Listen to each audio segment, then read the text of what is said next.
देवर मीनू के सामने कैसे आई उसके देवर की असलियत।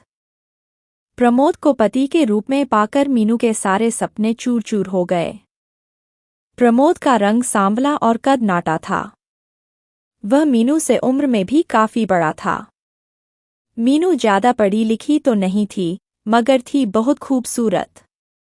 उसने खूबसूरत फिल्मी हीरो जैसे पति की कल्पना की थी। प्रमोद सीधा सादा और नेक इंसान था।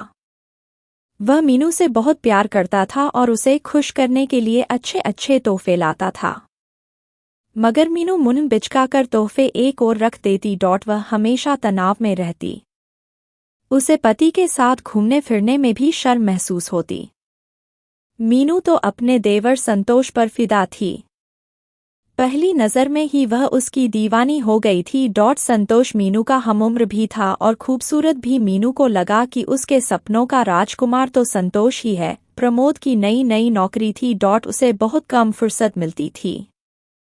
अक्सर वह घर से बाहर ही रहता है। ऐसे में मीनू को देवर का साथ बेहद भाता। वह उसके साथ खूब हंसी मजाक करती और संतोष को रिझाने के लिए मीनू उसके इर्द गिर्द मंडराती रहती। जानबूझकर वह साड़ी का पल्लू सरका कर रखती। उसके गोरे खूबसूरत बदन को संतोष जब चोर निगाहों से घूरता तो मीनू के दिल में शहनाइयां बज उठतीं। वह चाहती कि संतोष उसके साथ छेड़छाड़ करे, मगर लोकलाज के डर और घबराहट के चलते संतोष ऐसा कुछ नहीं कर पाता था।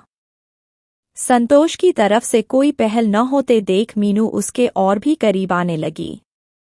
वह उसका खूब ख्याल रखती।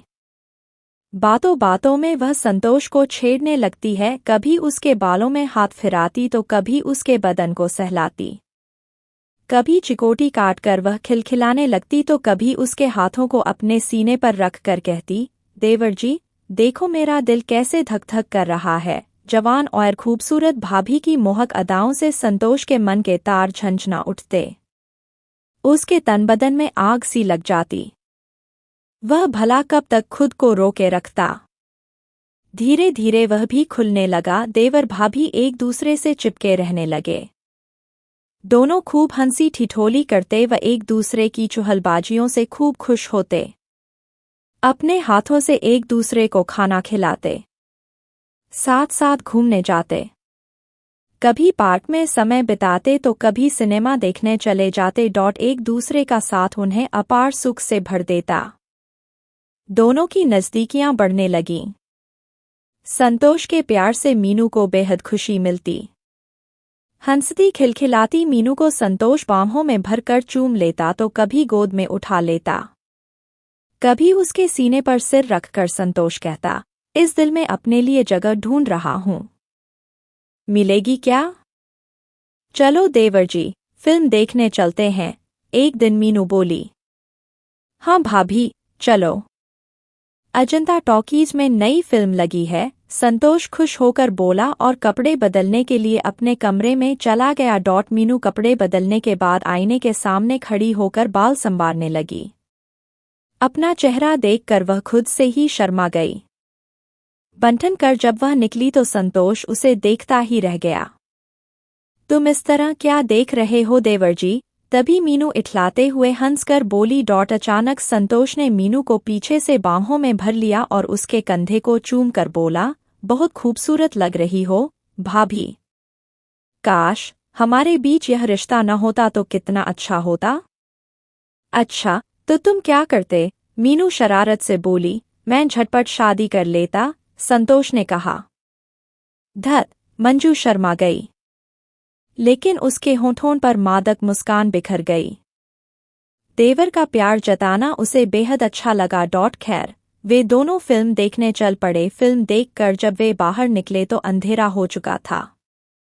वे अपनी ही धुन में बातें करते हुए घर लौट पड़े। उन्हें क्या पता था कि दो बदमाश उनका पीछा कर रहे हैं।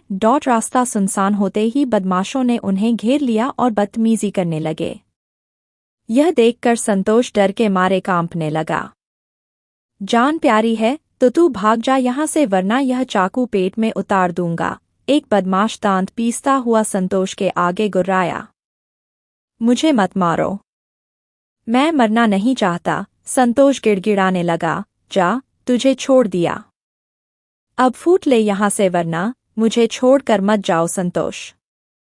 मुझे बचा लो। तभी मीनू घबराए लहजे में बोली लेकिन संतोष ने जैसे कुछ सुना ही नहीं। वह वहां से भाग खड़ा हुआ। सारे बदमाश हो कर हंसने लगे। मीनू उनकी कैद से छूटने के लिए छटपटा रही थी पर उसका विरोध काम नहीं आ रहा था। बदमाश मीनू को अपने चंगुल में देख उसे छेड़ते हुए जबरदस्ती खींचने लगे। वे उसके कपड़े उतारने की फिराक में थे। बचाओ बचाओ, मीनू चीखने लगी। चीखो मत मेरी रानी, गला खराब हो जाएगा। तुम्हें बचाने वाला यहाँ कोई नहीं है। तुम्हें हमारी प्यास बुझानी होगी, एक बदमाश बोला। हाय, कितनी सुंदर हो, मजा आ जाएगा। तुम्हें पाने के लिए हम कब से तड़प रहे थे, दूसरे बदमाश ने हंसते हुए कहा। बदमाशों ने मीनू का मुंह दबोच लिया और उसे घसीटते हुए ले जाने लगे। मीनू की घुटी झुटी चीख निकल रही थी। वह बेबस हो गई थी। इत्तेफाक से प्रमोद अपने दोस्त विजय के साथ उसी रास्ते से गुजर रहा था। चीख सुनकर उसके कान खड़े हो गए। यह तो मीनू की आवाज लगती है। जल्दी चलो, प्रमोद अपने दोस्त विजय से बोला। दोनों तेजी से घटनास्थल पर पहुंचे। विजय ने टॉर्च जलाई तो बदमाश रोशनी में नहा गए। बदमाश मीनू के साथ जबरदस्ती करने की कोशिश कर रहे थे। मीनू लाचार हिरनी सी छटपटा रही थी। प्रमोद और विजय फौरन बदमाशों पर टूट पड़े। उन दोनों ने हिम्मत दिखाते हुए उनकी पिटाई करनी शुरू कर दी। मामला बिगड़ता देख बदमाश भाग खड़े हुए, लेकिन जाते जाते उन्होंने प्रमोद को जख्मी कर दिया। मीनू ने देखा कि प्रमोद घायल हो गया है।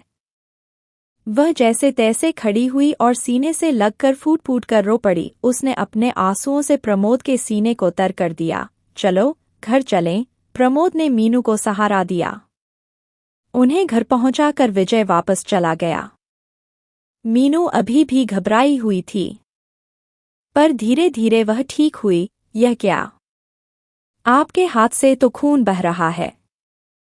मैं पट्टी बांध देती हूँ, प्रमोद का जख्म देखकर मीनू ने कहा। मामूली सा जख्म है, जल्दी ठीक हो जाएगा, प्रमोद प्यार से मीनू को देखते हुए बोला। मीनू के दिल में पति का प्यार बस चुका था। प्रमोद से नजर मिलते ही वह शर्मा गई। वह मासूम लग रही थी। उसका प्यार देखकर प्रमोद की आंखें छलछला आईं। बीवी का सच्चा प्यार पाकर प्रमोद के वीरान दिल में हरियाली छा गई। वह मीनू को अपनी बाहों में भरने के लिए मचल उठा। इतने में मीनू का देवर संतोष सामने आ गया। वह अभी भी घबराया हुआ था। बड़े भाई के वहां से जाने के बाद संतोष ने अपनी भाभी का हालचाल पूछना चाहा तो मीनू ने उसे दूर रहने का इशारा किया। तुमने तो मुझे बदमाशों के हवाले कर ही दिया था। अगर मेरे पति समय पर न पहुंचते तो मैं लूट ही गई थी। कैसे देवर हो तुम? जब मीनू ने कहा तो संतोष का सिर शर्म से झुक गया। इस एक घटना ने मीनू की आंखें खोल दी थीं। अब उसे अपना पति ही सच्चा हमदर्द लग रहा था। वह अपने कमरे में चली गई और दरवाज़ा बंद कर लिया।